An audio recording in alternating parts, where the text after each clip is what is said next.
Assalamualaikum warahmatullahi wabarakatuh. Waalaikumsalam warahmatullahi wabarakatuh. Selamat pagi anak-anak. Bagaimana kabarnya hari ini? Sehat?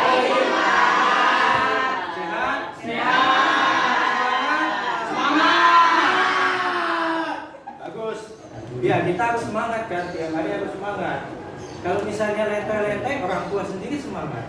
Betul nggak? Sebelum kita masuk ke pembelajaran, saya ingin mengabsen kalian terlebih dahulu. Seperti biasa, yang saya panggil namanya angkat tangan, oke?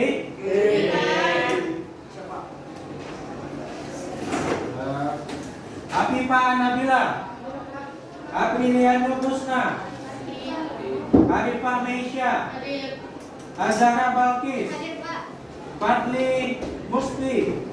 Baik, untuk sebelum kita masuk ke pembelajaran, mari kita mulai pembelajaran kita dengan berdoa. Tadi Bapak lihat Dafa itu datang paling awal. Jadi kita kasih apresiasi bagi Dafa untuk memimpin doa. Ya, silakan Dafa, pimpin doa. A'udzubillahi minasyaitonirrajim. Bismillahirrahmanirrahim. Raditu billahi rabba. Baiklah anak-anak. Jadi sebelum saya memulai pembelajaran kita, maka saya mau kalian itu mempersiapkan diri kalian. Mejanya dirapikan. Dirapikan, bukunya semua dikeluarkan. Dalam posisi bersiap, keluarkan bukunya. Kalian mana bukunya, nak? Dikeluarkan, nak?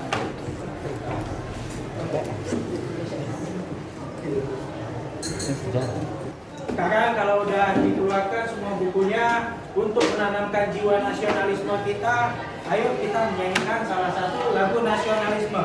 Sekarang Bapak ingin tanya sama kalian, kalau minggu lalu kita udah nyanyikan lagu Indonesia Raya, dan saya kira kalian semua hafal, bagaimana kalau minggu ini kita nyanyikan lagu nasional yang berbeda? Ada pendapat kita mau nyanyi lagu apa? Garuda Pancasila, Pak. Garuda Pancasila. Baik, Pak Les. Ya, ayo. Jadi, Silakan Pak Les, pimpin kawan-kawannya. mulai 1, 2, 3. Garuda Pancasila, akulah pendukungmu. Sebelum kita masuk ke pembelajaran, Bapak ingin kalian itu membaca buku sebagai kegiatan literasi. Silakan bukunya dibuka, Bapak kasih waktu 5 menit. Ya, baca bukunya.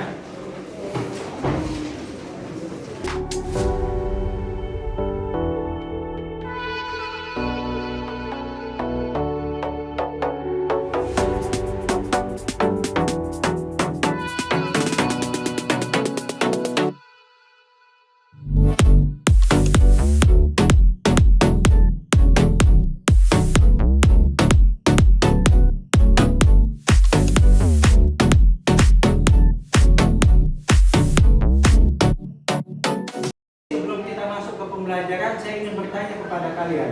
Kita flashback balik dulu ya. Ada yang masih ingat pembelajaran minggu lalu? Ya, Wirda? Tentang masuknya bangsa Eropa ke Indonesia. Luar biasa, bagus sekali. Tepuk tangan buat Wirda. Masuknya bangsa Eropa ke Indonesia. Jadi anak-anak, kalian tahu nggak kenapa sih bangsa Eropa itu bisa masuk ke Indonesia? Kenapa sih orang-orang Eropa bisa berlayar ke Indonesia? Memangnya di Indonesia ini ada apa? Ya, kenapa? Kayak alam dan rempah. Luar biasa, tepuk tangan untuk Dafa. Benar sekali. Alam dan rempah. Ya. Kita akan memasuki materi kita hari ini adalah kedatangan bangsa Eropa ke Nusantara. Jadi yang akan saya sampaikan di sini, pembelajaran kita nanti, kalian akan mempelajari bagaimana sih kedatangan bangsa Eropa ke Nusantara, faktor-faktor apa saja yang mempengaruhinya. Kemudian nanti kalian akan menonton video, kemudian dari video tersebut kalian akan mencari, menganalisis masalah apa yang bisa kalian temukan dari video tersebut. Paham? Oke.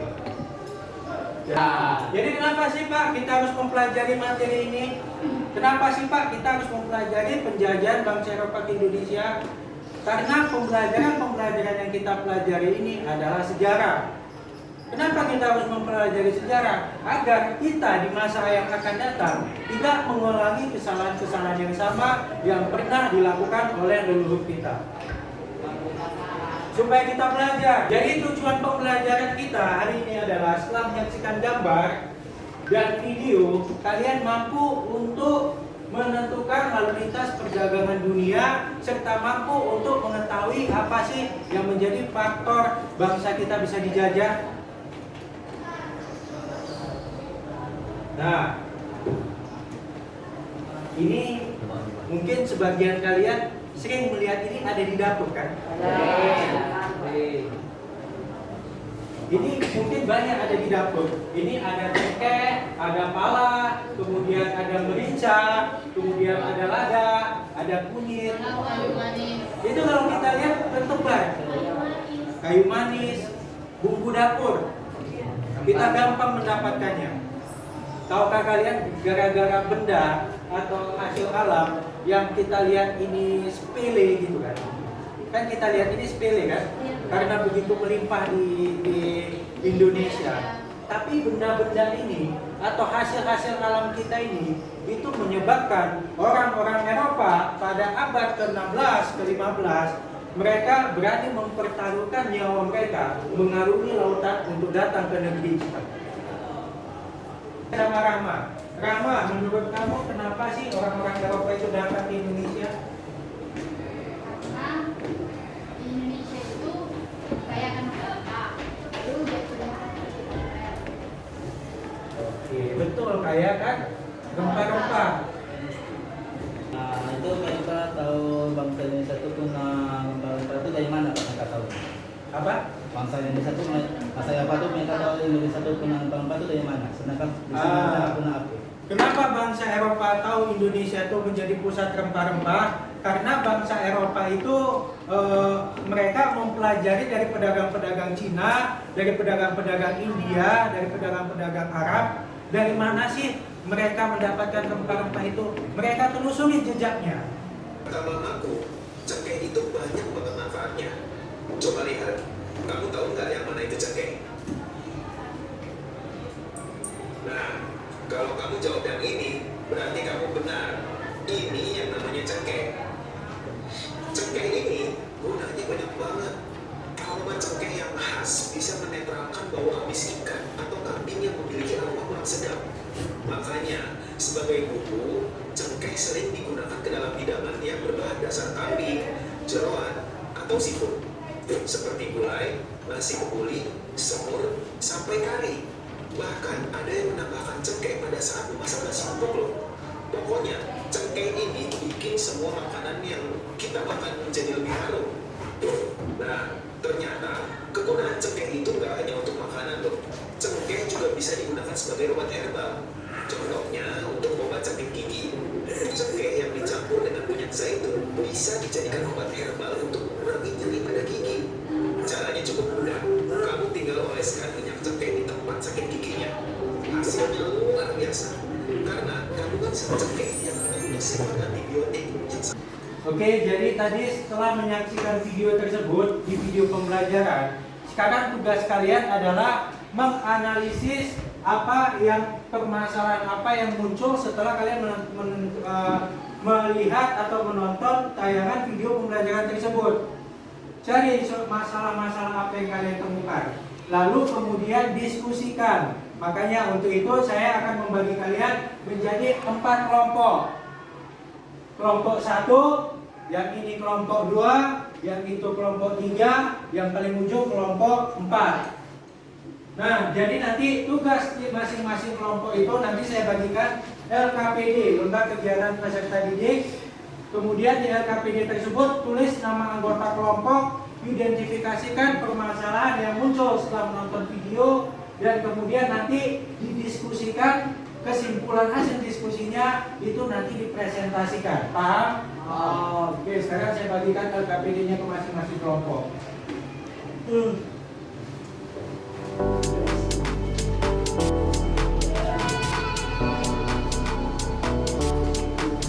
Dan sekarang silakan kalian berdiskusi.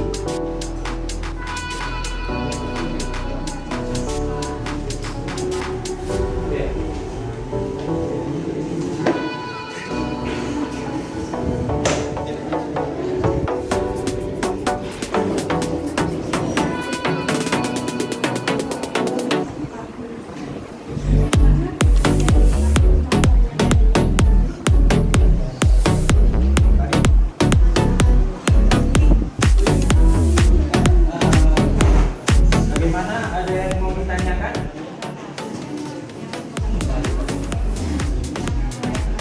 Iya, berarti kalau kalian ingin membahas tentang pelayaran bangsa Inggris, berarti diidentifikasi masalahnya itu ditulis nanti tentang pelayaran bangsa Inggris ke Indonesia. Baiklah anak-anak, bagaimana? Sudah diskusinya?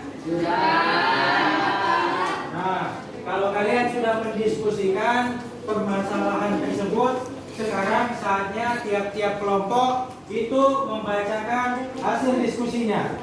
Kita beri kesempatan kepada kelompok 1 untuk membacakan hasil diskusinya. Silakan kelompok 1. Pada tanggal 8 November 1921, kapal dagang Spanyol berlabuh di Maluku. Setelah melalui Filipina, Kalimantan Utara, kemudian langsung ke Tidore. Kemudian mereka bersengketa dan dibuatlah perjanjian di Saragossa pada tahun 1526 yang menyebabkan Spanyol harus meninggalkan Tidore.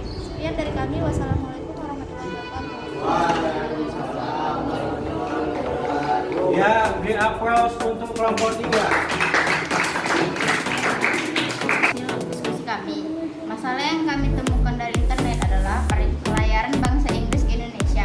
Kedatangan Inggris di Indonesia pertama kali pada tahun 1579 oleh Francis Drake dan Thomas Cavendish dengan rute pelayaran Magelang, Kapunda Pasifik sampai ke Filipina dan akhirnya menuju ke Ternate, dan mereka membawa rempah-rempah dari Ternate dan kembali ke Inggris. Tujuan kedatangan bangsa Inggris ke Indonesia adalah Tidak, yang mau menyimpulkan apa sih kesimpulan dari pembelajaran kita hari ini materinya? Silakan Putri. Ya, bagus sekali Putri. Kesimpulan dari pelajaran kita pelajari tadi bahwasannya bangsa kita dijajah karena pada saat itu kita masih terpecah belah. Iya, bagus sekali Putri, luar biasa, betul. Oke, tepuk tangan dulu, Putri. Nah, semangat yuk, kita explaining dulu, explaining. Jadi nanti ketika saya katakan salam jas merah, kalian katakan jangan sekali-kali lupakan sejarah, oke? Bisa? Jangan sekali-sekali lupakan sejarah. Mulai semangat. Salam jas merah. Masih belum semangat. Salam jas merah.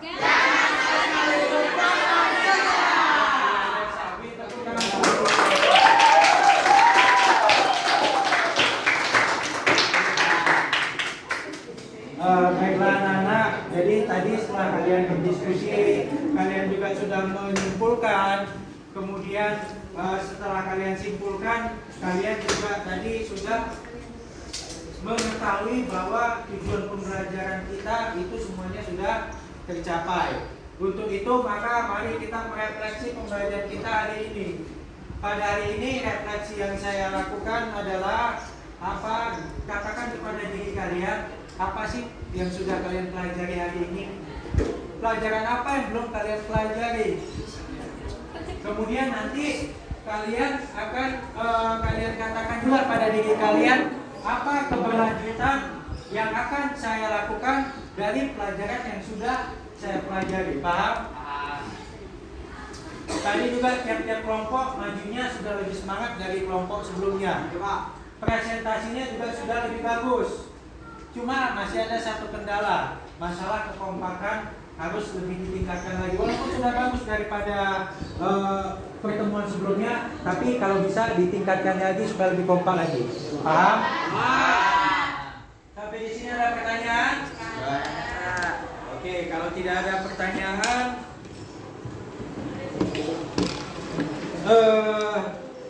kita nanti akan saya kirimkan link untuk kalian kerjakan. Di situ ada tugas evaluasi dan di situ juga ada refleksi. Karena waktu kita sudah mau habis, sekarang saya meminta kepada Ananda Zidan karena tadi paling bersemangat untuk memimpin doa. Silakan Zidan, pimpin doa. Bismillahirrahmanirrahim. Subhanakallahumma. Wabihamdika. Asyhadu an la ilaha illa anta. Astaghfiruka. Wa atubu ilaik. Ya, terima kasih Zidan, bagus sekali sudah berdoa. Baiklah anak-anak, demikian materi pembelajaran kita pada pertemuan hari ini. Tetap semangat, tetap jaga kesehatan. Jangan lupa untuk mempelajari materi berikutnya di minggu depan. Dan jangan lupa tugasnya juga dikerjakan. Patuhi protokol kesehatan. Sampai jumpa minggu depan. Assalamualaikum warahmatullahi wabarakatuh.